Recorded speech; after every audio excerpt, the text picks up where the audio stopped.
What we have here is the most powerful Mustang ever. This week on Ignition, we're going to find out if it's also the fastest.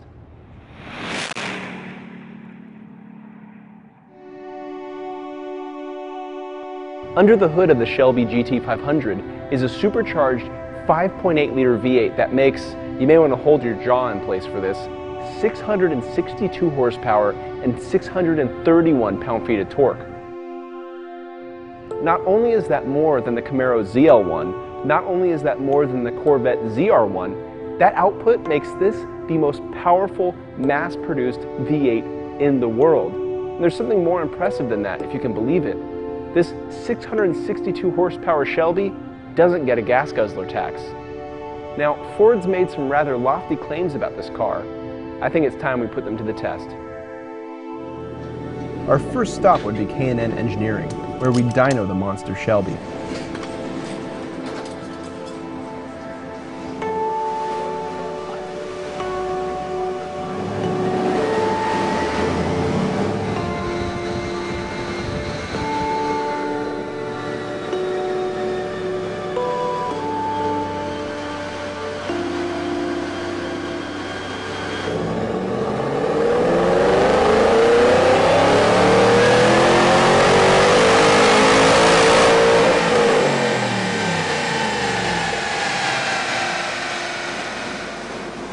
There was one more thing we wanted to find out.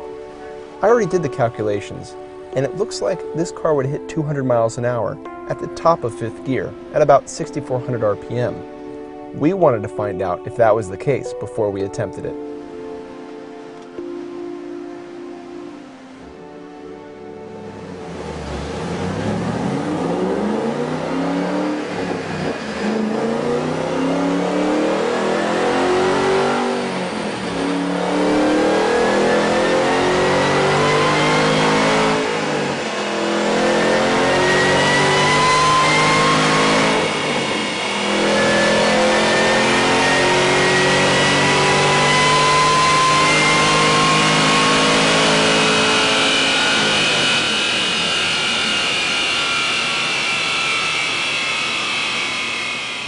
So after a handful of dyno pulls, we've got peak numbers of 583 horsepower and 590 pound-feet of torque at the rear wheels. Now, if you apply about a correction factor or a drivetrain loss factor of about 12%, that means that this engine is making horsepower right as advertised, but torque might actually be underrated by as much as 30 pound-feet. Even more impressive, this thing is generating over 500 pound-feet of torque at the wheels from 2,000 RPM to 6,000 RPM. In terms of power delivery, there is nothing that can match a supercharged big V8.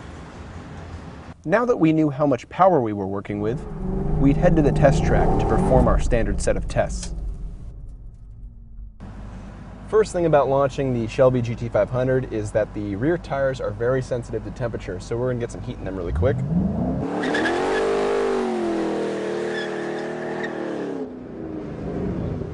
Second thing to note is that you hit 60 in first gear, so that means bringing the thing all the way out to 7,000 RPM on the red line and then just hit your shift as fast as you can. Thirdly, we have launch control, which is a very nice thing to have in a car with 662 horsepower. You have to go into the menu, into the track app settings, select launch control, and through the display you can choose your RPM between 2,500 to 5,200. I've been launching about 3,800, seems to match this surface right, and that's what we'll do. Traction control gets you out of the hole without an issue. 60 comes in 3.5 seconds. Quarter mile, 11.6 seconds at 125.7 miles an hour. It's about half a second faster than the ZL1, and it feels every bit like it. Now for our 60 to 0 braking test. Our best stop from 60 took 101 feet, but following stops took longer and produced a lot of brake odor. Let's begin the figure 8 test in the Shelby GT500, shall we? And oh my God, this thing accelerates so hard out of corners. it's taking some effort just because of how fast it is. I didn't think it would be that great mid-corner, but I'm really surprised at how capable this thing is around a figure 8 track. It doesn't want to power slide, which is great if you want to set down fast lap times. It doesn't want to understeer, it just wants to grip and go.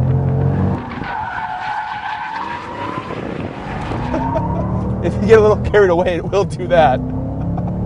But that's all on the throttle, that's not on the chassis.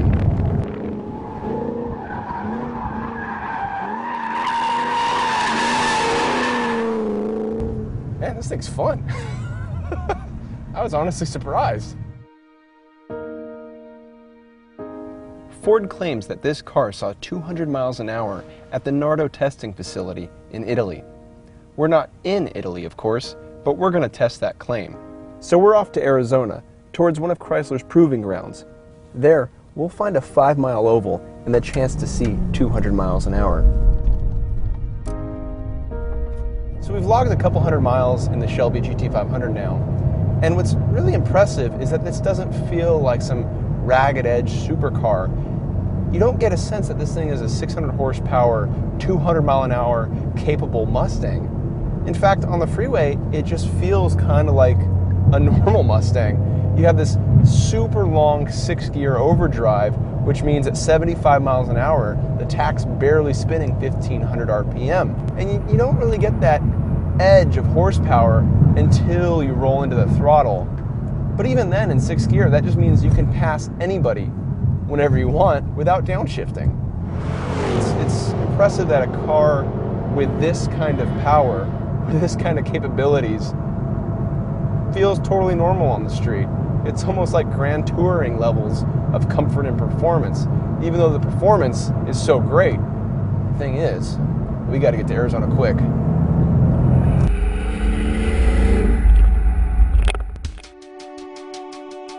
You don't just try and go 200 miles an hour, especially in a Mustang. Every component of the car must be analyzed and prepared. The undercarriage must be inspected. The tires have to be up for the task, heat cycled and free of scratches or excessive wear.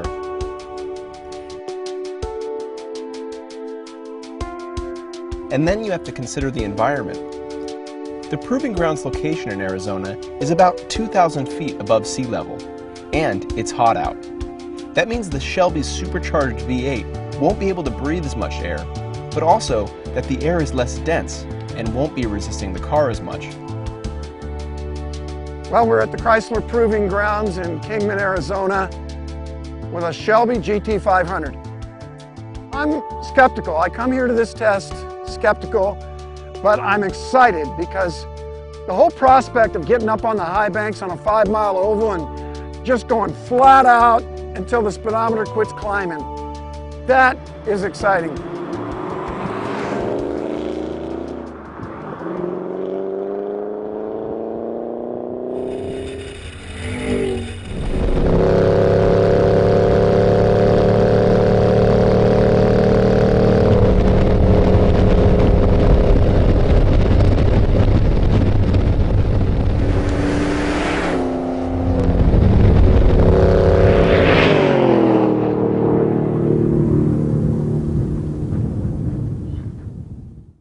So we have the results from one of Randy's first few attempts here. This red line represents speed. This is his attempt. Let's see how fast he went. That's 190.73 miles an hour. Not bad for over 100 degrees out. We're going to try again a little bit later.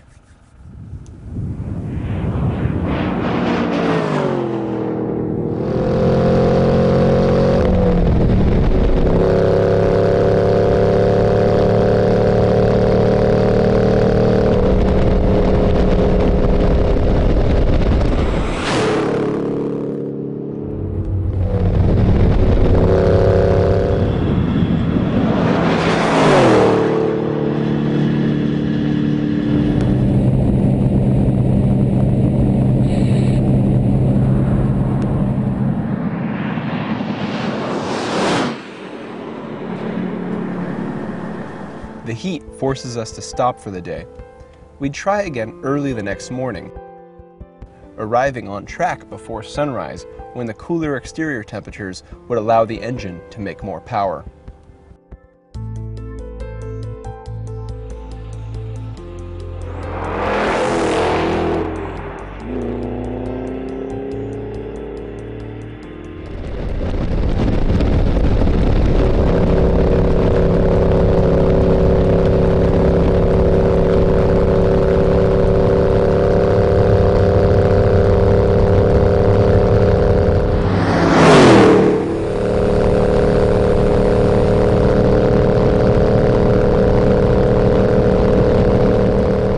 '92, '93,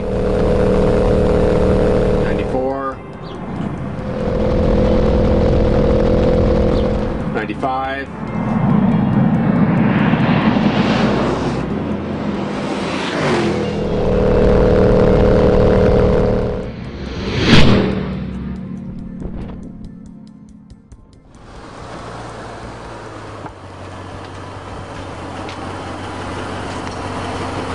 '96.06. I think that's about all. That's all we're going to get. You think? Yep. Okay. At this point, I think it's a matter of just either a longer straightaway or lower elevation. We got so close, so close. The goal was a 190 miles an hour on the banking as we entered the straightaway. And then throughout the whole straight, which is over a mile, we got 6 miles an hour. We got to 196, and proud of it. This car is a 200 mile an hour car. It's fair to say that. We are at altitude, we're in the heat, it's less than ideal. If the straightaway was another probably mile or two longer, we'd get there. While we didn't hit 200 miles an hour, it's hard to call this car a failure. Quite the opposite. This Shelby GT500 represents one of the most incredible performance per dollar ratios we've ever seen. And on top of that, despite being the fastest Mustang ever, it's usable and drivable in ways you could never imagine. We were 4 miles an hour away from the 200 club in a car with a base price under $60,000. That's something you can only get in America. What's wrong? Can you hear me? Can you see me? Stay strong. Hold on. Just one moment, and we're gonna be back home. All my life I've been searching for you, baby, with the windows rolled down and the heater turned on. What's that?